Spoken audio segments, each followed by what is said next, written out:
Si vous pouviez filmer les images mentales, alors où l'adéquation est la plus grande, c'est évidemment avec le metteur en scène avec lequel vous travaillez, et surtout si c'est quelqu'un, disons, comme Polanski, avec lequel je suis en osmose. C'est-à-dire, je sais, je crois qu'on voit à peu près les mêmes images. Sauf que lui peut les filmer, moi je peux pas les filmer. Et il filme 1000 fois mieux que moi je pourrais les filmer. Si certains autres, si on pouvait filmer ce qu'on a dans la tête, on verrait à notre plus grande stupéfaction qu'on voit pas du tout les mêmes choses. Et c'est là où ça devient très compliqué, quoi. Parce que quoi, le scénario, finalement, c'est un matériau qui doit devenir des images. Alors, c'est comment faire pour que ça devienne le mieux possible des images.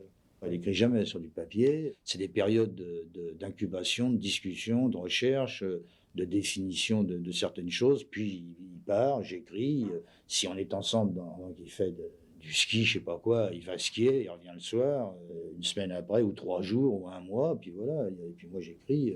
J'ai appris, moi, si vous voulez, j'ai appris à écrire pour le cinéma avec Polanski. Lui-même, déjà, quand je l'ai rencontré, était un super technicien. Il sortait de Ouch, il avait fait Le couteau dans l'eau, il avait fait ses courts-métrages, ses 5, 6, 7, 8 courts-métrages impérissables qui, du premier coup, avaient fait qu'on parlait du Rimbaud du cinéma à l'époque, etc., à propos de ces courts-métrages qui sont vraiment magnifiques. Et il m'a enseigné. Et comme moi, j'étais un élève pour des tas de raisons extrêmement docile. J'ai recommencé 10, 20, 30, 40 fois, ça me gênait pas du tout, j'apprenais, quoi. J'avais mon maître pour moi, et ça me gênait pas du tout d'apprendre. C'était très favorable parce qu'on était tous les deux dans une situation justement un peu similaire. Il y avait un seul élève, c'était moi, et j'avais un seul maître, c'était lui. Écoutez, mais j'avais ma personnalité, moi je suis pas question d'âge, j'étais plus âgé que lui.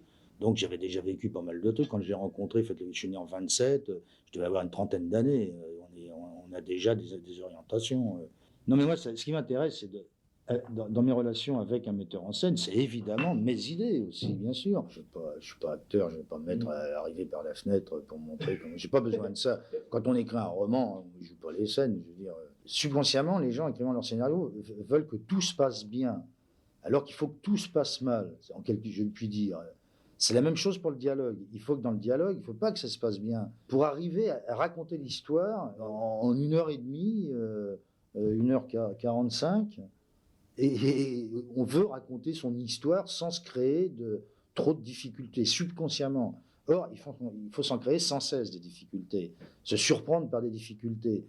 Par exemple, moi, quand je parle pour moi, là, hein, quand j'écris pour moi, parce que j'écris souvent pour moi ou pour la télévision, j'écris sans savoir ce qui va se passer. À ma Répulsion, c'est quand même un truc qu'on a fait il y a longtemps. Je veux dire, il n'y avait pas tellement, je crois, me souvenir de films. On voulait assez faire peur, quoi. C'est-à-dire créer ce sentiment de peur qui est un sentiment agréable. On aime bien avoir peur au cinéma. Et donc, c'était beaucoup basé là-dessus. Et l'idée de départ, c'était un appartement et une fille.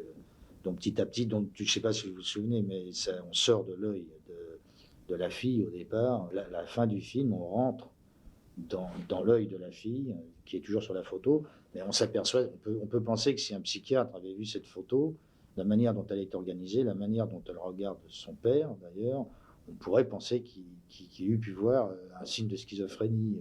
Celui que je préfère de tous les films, c'est Cul-de-sac. J'aime aussi un film que les gens connaissent pas beaucoup. Roman, lui, n'aime pas énormément, c'est What? Quoi? Quai. Oui, je les aime tous, quoi. Bon, mais j'aime beaucoup Cul-de-sac parce que ça correspond peut-être aussi à une époque, je sais pas, à moi, quoi.